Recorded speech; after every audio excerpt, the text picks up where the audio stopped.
যুবক ভাইরা দেখবেন আমাদের এখনকার এই যুব সমাজের ভিতরে এমন কিছু লোক তৈরি হয়েছে যারা আগের যুগের ইমামদের, মুজতাহিদদের, বড় বড় ওলিদেরকে সম্মান করে কথা বলে না।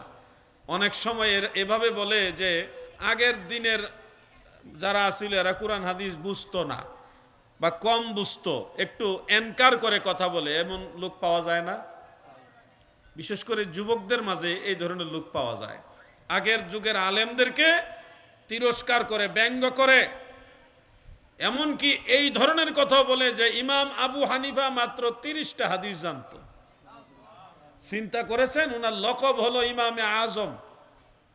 ইমাম আজম মানে ওই জমানায় যত ইমাম আছে সবার ইমাম উনি।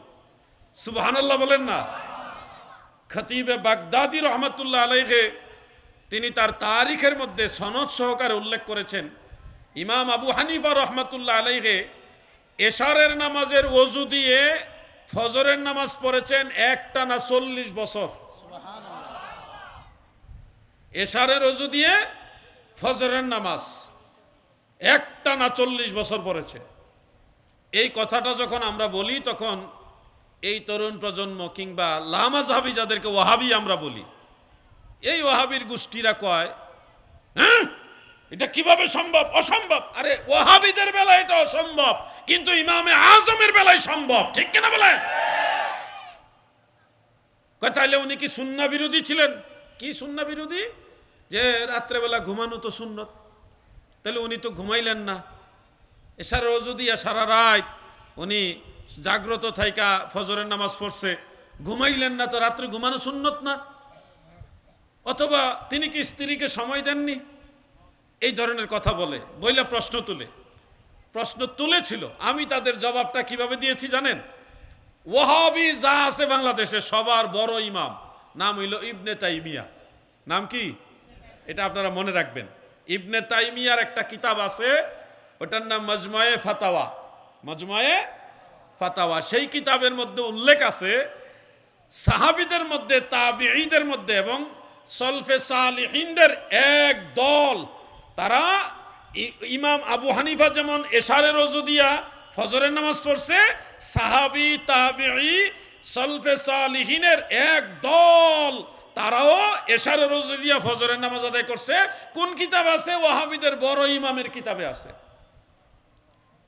এখন যদি আপনি বলেন ইমাম আবু হানিফা ভুল করছে, তাহলে এই কথাটা কি শুধু ইমাম আবু হানিফাকে ভুল বলবেন না সাহাবীদেরও ভুল বলতে হবে? তো সাহাবারা কি ভুল করছে? সাহাবীদের কর্ম আমাদের জন্য ধর্ম, আমাদের জন্য এটা সুন্নাহ। তিনাদের অনুসরণ করা আমাদের জন্য কি সুন্নাহ। আব্দুল্লাহ ইবনে ওমর, এরকম বড় বড় আব্দুল্লাহ ইবনে জুবায়ের রাদিয়াল্লাহু আনহুমা, বড় বড় সাহাবীরা, তিনারা এশারের ওযু দিয়ে ফজরের নামাজ পড়ছে। কেউ 30 বছর, কেউ 25 বছর, কেউ 50 বছর একটানা এশারের ওযু দিয়া ফজরের নামাজ পড়ছে। বড় বড় আল্লাহর ওলিরা এই ধরনের আমল করছে। আমি তখন এই দলিলগুলো আমার ফেসবুক পেজের মধ্যে নাকি আইডির মধ্যে আমি একেবারে আরবি এবারত বাংলা অনুবাদ সহ দিয়া মেনশন করে ছাড়ছি। এখন আর ওয়াহাবিরা মাতে না, মাতবো কেমনে? তাদের বড় হুজুরের কিতাবেই দলিল আছে। দোষ ধরছে ইমাম আবু হানিফার। বড় বড় ইমামদের ভুল ধরে যারা, এরা কিয়ামতের আলামত। ওই দৃষ্টিতে প্রত্যেকটা ওয়াহাবি, এক একটা কিয়ামতের আলামত। এক একটা ওয়াহাবি এক একটা কিয়ামতের আলামত। এরা বড় বড় ইমামদেরকে দোষারোপ করে, ইমামদের দোষ ধরে, ইমামদেরকে নিন্দাচার করে, ঘৃণা ছড়ায়। আল্লাহ তাদের ফিতনা থেকে আমাদের হেফাজত করুক, আমিন বলেন। রাত্রে ঘুমানো যেমন সুন্নত, না ঘুমানোও সুন্নত। আমার দয়াল নবীজিও সারা রাত জেগে থাকতেন, ইবাদত করতেন, এরকম হাদিসও আছে। তুমি এক হাদিস পড়ছো, আরেক হাদিস জানো না। কিছু হাদিসে আছে দয়াল নবীজি এশা নামাজ পড়ে ঘুমাইতেন, এটাও আছে হাদিসে। আবার অনেক হাদিস আছে নবীজি সারা রাত জাগ্রত থেকে ইবাদত করছেন। তো তুমি তো ওইটা পড়ো নাই ভাই। তুমি এক হাদিস পড়ে ইমাম আবু হানিফাকে ভুল ধরতা গিয়া তুমি তো হানাফি মাযহাবের ঠকাইতে যায়, তুমি চিন্তাই করলাম না যে এরকম আরো বহু ইমাম আমল করছে। তাদের ফিতনা থেকে আল্লাহ আমাদের হেফাজত করুক, আমিন বলেন। প্রিয় ভাই আমার, পূর্বের ইমামদেরকে সম্মান করতে হবে, এটা কোরআনের ভিতরে আল্লাহ তাআলা সূরা ফাতিহার মধ্যে বলেছেন, ইহদিনাস সিরাতাল মুস্তাকিম সিরাতাল্লাযীনা আন'আমতা আলাইহিম।